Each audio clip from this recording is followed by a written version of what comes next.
My name is Ella, and I'm 22 years old. Ever since my dad remarried, life hasn't been easy. My stepmom Vanessa never made me feel like part of the family. She treats her own kids, Emily and Chris, much better than me. Most of the time, I feel invisible in my own home. One morning, the house was full of excitement. Vanessa was packing her bags and giving orders to my dad and her kids. They were getting ready for a vacation to the Bahamas. I stood in the kitchen, watching as Vanessa bragged about the fancy hotels and fun activities they had planned. I hadn't heard anything about this trip before. Why wasn't I invited? I asked, trying to keep my voice calm. Vanessa turned to me with a fake smile. Oh, Lila, this is a family trip, for our family. She said our in a way that made my heart sink. I am family, I said, trying not to show how hurt I felt. Vanessa laughed. Sweetheart, this trip is expensive. Someone like you couldn't afford it anyway. Don't take it personally. Her words felt like a slap. I worked hard, balancing school and a part-time job. Every dollar I saved was for my future, but Vanessa didn't care. I clenched my fists under the table but stayed quiet. Dad? I looked to him, hoping he would stand up for me. He avoided my eyes. It's just better this way, Ella. Maybe next time. I felt my chest tighten with anger and left the room. Later, as I sat on my bed trying to calm down, my phone buzzed. It was a message from my bank. $1,124.50 charged to your credit card. My heart raced. I hadn't spent that money. I checked the details. The charges were for airline tickets, a luxury hotel, and spa packages. A wave of anger hit me. Vanessa's family trip was being paid for, with my money. I couldn't believe it. My dad had used my savings to fund their vacation, and Vanessa had the nerve to say I didn't belong. I knew what I had to do. I grabbed my phone and called the bank. I need to cancel my credit card, I said. There's been unauthorized use. When I hung up, I felt a mix of anger and relief. Vanessa's perfect trip was about to fall apart. The next morning, I woke up to shouting. Vanessa's angry voice filled the house. What do you mean the payments didn't go through? She screamed. Everything was confirmed yesterday. I smiled as I walked into the kitchen. Vanessa was pacing, her face red. My dad stood by the counter, looking nervous. Emily and Chris sat at the table, confused. Did something happen? I asked, pretending to be clueless. Vanessa spun toward me. Our trip is canceled, she snapped. The credit card company blocked the payments. Now everything is ruined. I raised an eyebrow. That's weird.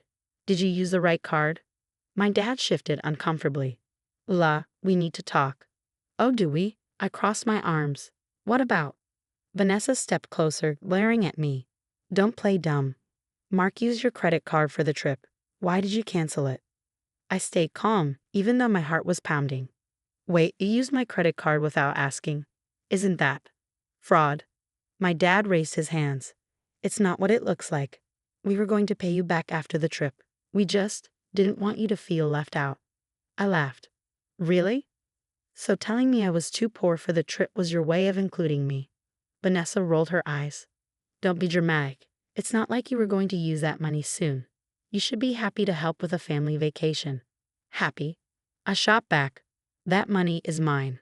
I worked for it. You didn't even ask me. The room was tense. Emily and Chris quietly left, not wanting to get caught in the argument. That afternoon, I decided to check my finances. If my dad had no problem using my credit card, what else had he done? I logged into my bank account, and what I found made my stomach drop. For months, there had been small withdrawals from my savings. The money had been spent on expensive dinners, shopping, and fancy home decorations, all for Vanessa and her kids. My dad had been secretly taking my money.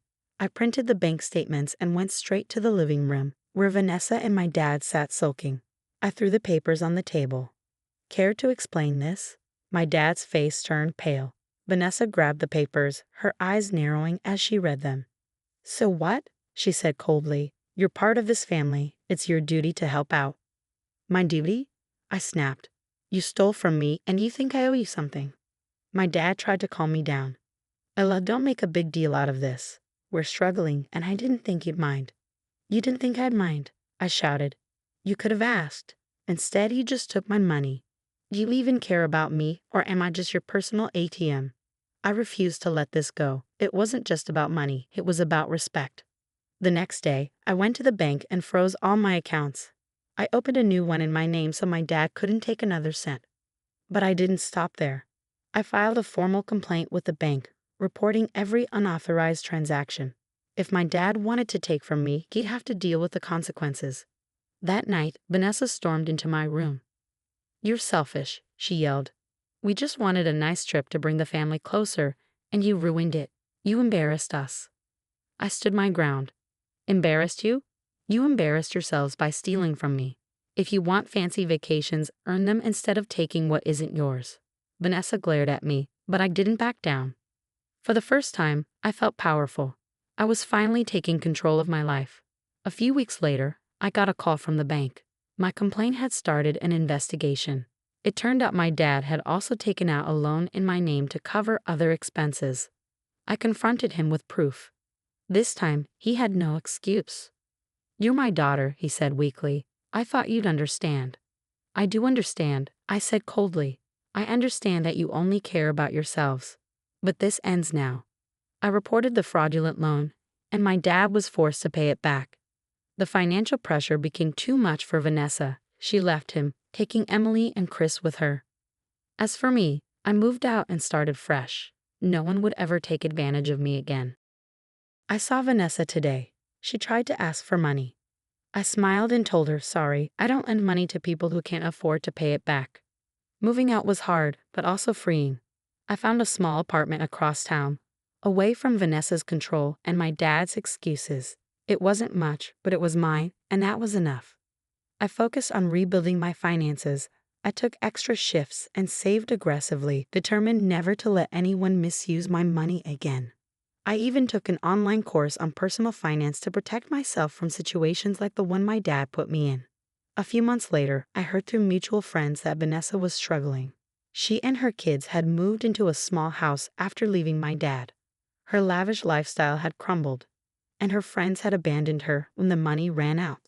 One day, Vanessa showed up at my apartment. I opened the door to see her looking tired and defeated. "Lila," she started, with fake sweetness. "I'm sorry for how I treated you. Things are tough for us, and I was hoping you could help just this once." I crossed my arms. "Help you? You mean like you helped me by stealing my money?" Vanessa's face turned red, but she smiled weakly. "I know I made mistakes, but I'm still your family."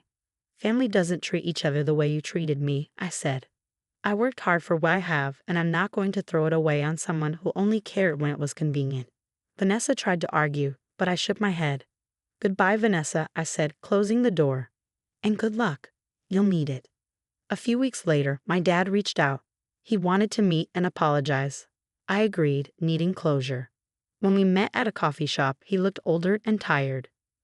"Lila," he said, "I've been thinking a lot. I realize now how much I hurt you. I shouldn't have used your money without asking." I studied him carefully. For the first time, he seemed sincere. "Why did you do it, Dad?" I asked. "Why did you talk to me?" He sighed. "I was desperate." Vanessa kept pushing for more trips, more shopping.